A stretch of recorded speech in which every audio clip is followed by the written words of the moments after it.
Halo, assalamualaikum warahmatullahi wabarakatuh. Berjumpa lagi bersama saya Adi. Tentunya di video ini masih membahas seputaran asam lambung, GERD dan juga anxiety disorder.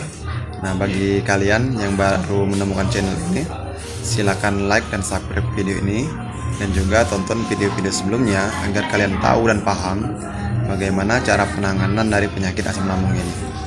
Nah, teman-teman, mungkin di antara kalian itu masih banyak yang mengalami sensasi ataupun masih sering kumat karena penyakit asam lambung ini, dan kalian itu masih bingung dan masih belum tahu cara penanganan, cara mengatasi, terus itu pantangan apa saja yang harus kalian pantang, terus makanan yang mendorong kalian agar cepat sembuh.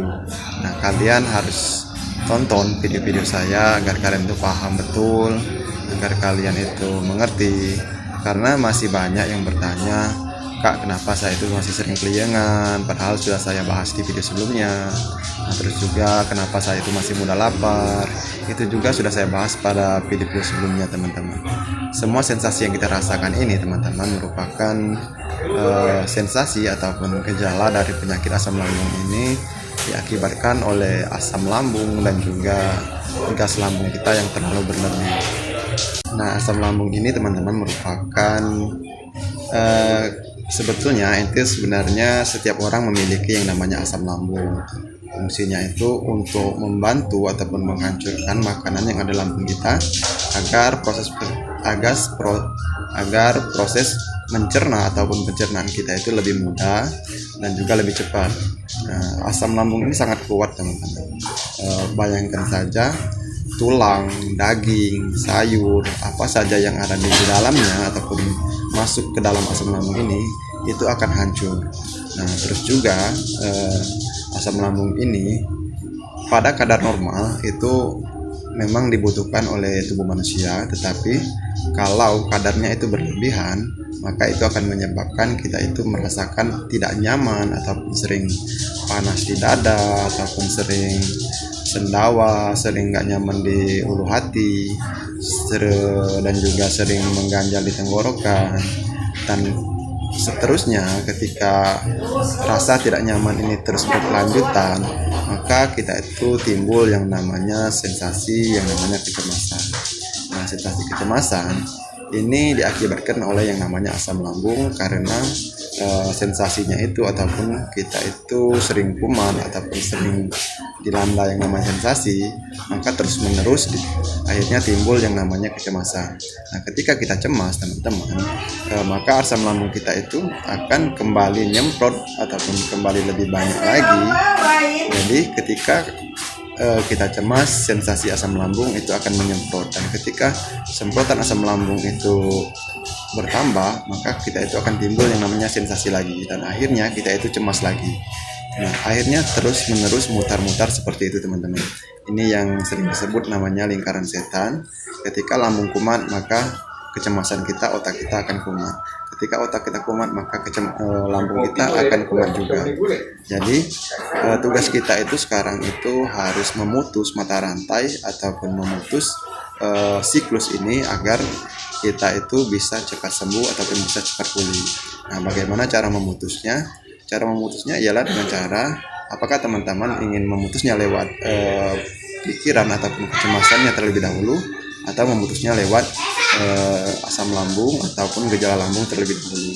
Seperti yang saya sampaikan pada video sebelumnya, kalau teman-teman ingin menyembuhkan lambungnya terlebih dahulu, maka teman-teman harus menerapkan yang namanya pola makan. Nah, pola makan sudah saya jelaskan, bagaimana jam makannya, terus juga bagaimana menu makannya, terus juga bagaimana pantangan makannya.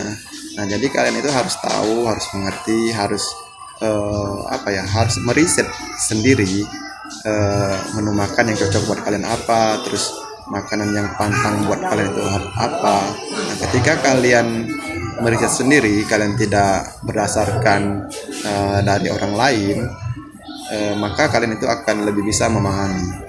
Nah, kalau dari orang lain, kadang-kadang itu, teman-teman, apa yang dipantangi oleh orang lain itu tidak cocok dengan diri kita, sehingga kita itu akhirnya kalau kita ikut-ikutan dengan orang lain, maka kita itu akan kekurangan nutrisi, kekurangan gizi, karena kita seluruh pantangan orang lain kita ikuti. Jadi saran saya, kalian itu untuk memantang makanan itu kalian itu harus meriset sendiri agar kalian itu tidak terjebak yang namanya kekurangan gizi dari makanan ataupun mal makanan. Jadi teman-teman, untuk masalah makanan ini silakan kalian riset sendiri. Silakan makan apa saja, tetapi kalau tidak cocok jangan kalian makan lagi. Saya dulu begitu teman-teman. Memang saya juga dulu ketika awal-awal saya mencoba mantang semua apa yang disarankan orang, saya pantang, dan akhirnya saya itu mengalami yang namanya lesu, lemas, kadang tuh sempoyongan dan sebagainya. Karena apa? Karena kita itu kekurangan yang namanya gizi dan juga protein. Dan ketika saya mencoba mulai memakan lagi apa yang saya pantangin kemarin yang disarankan oleh orang-orang, akhirnya ada beberapa pantangan yang disarankan orang itu memang menyebabkan saya kumat, tetapi ada beberapa yang saya pantang itu justru saya itu tidak apa-apa. Jadi saran saya, kalian itu harus meriset sendiri makanan yang harus kalian pantang dan makanan yang tidak harus kalian pantang. Terus juga teman-teman, penyakit asam lambung ini butuh proses untuk penyembuhannya, karena kita dulu mungkin di awal-awal ataupun sebelum kita terkena penyakit asam lambung ini, mungkin pola hidup kita itu sangat buruk. Mungkin ada yang sering begadang, sering ngopi, sering merokok, makan tidak teratur, mungkin sering makan yang instan-instan, jarang makan nasi. Nah ini kita bertahun-tahun melakukan pola makan seperti ini, pola hidup seperti ini, dan akhirnya lambung kita itu jadi rusak fungsinya, dan kita mau sembuh secara cepat itu tidak mungkin teman-teman.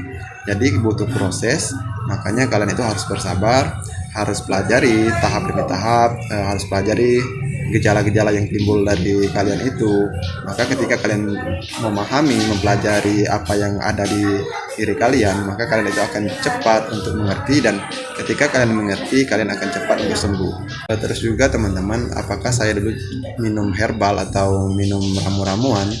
Memang ketika menderita penyakit asam lambung ini, saya minum herbal. Herbalnya itu yang paling utama itu saya dulu minum madu teman-teman, karena madu itu merupakan obat dari segala obat, dan juga nilai gizinya ataupun nilai proteinnya itu sangat tinggi, vitamin C nya juga sangat tinggi.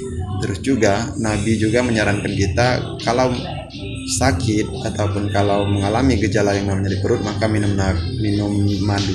Karena dulu pada zaman sahabat, ketika ada sahabat lagi sakit perut, maka Nabi itu menyarankan untuk minum madu. Tetapi ketika sahabat itu mengulang lagi dan ternyata sakit perutnya tidak hilang, maka Nabi berkata bahwa lambung kamu itu berbohong. Nah, berarti lambung itu berbohong teman-teman.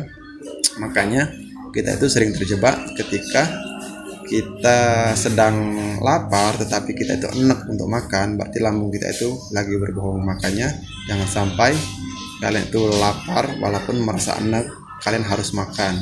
Jangan sampai perut kosong ketika kalian enek, kalian tidak makan, maka lambung kalian akan lebih parah. Maka saran saya, terapkan jam makannya, pola makannya. Lapar tidak lapar, kalian harus makan pada jam-jam tertentu agar lambung kalian itu terus terisi dan asam kalian itu terus mencerna, ada yang dicerna di dalam lambung kita teman-teman. Jadi saran saya teman-teman, pelajari betul masalah jadwal makan, menu makan, pantangan, ini semua sangat berpengaruh karena bersinggungan langsung dengan lambung kita.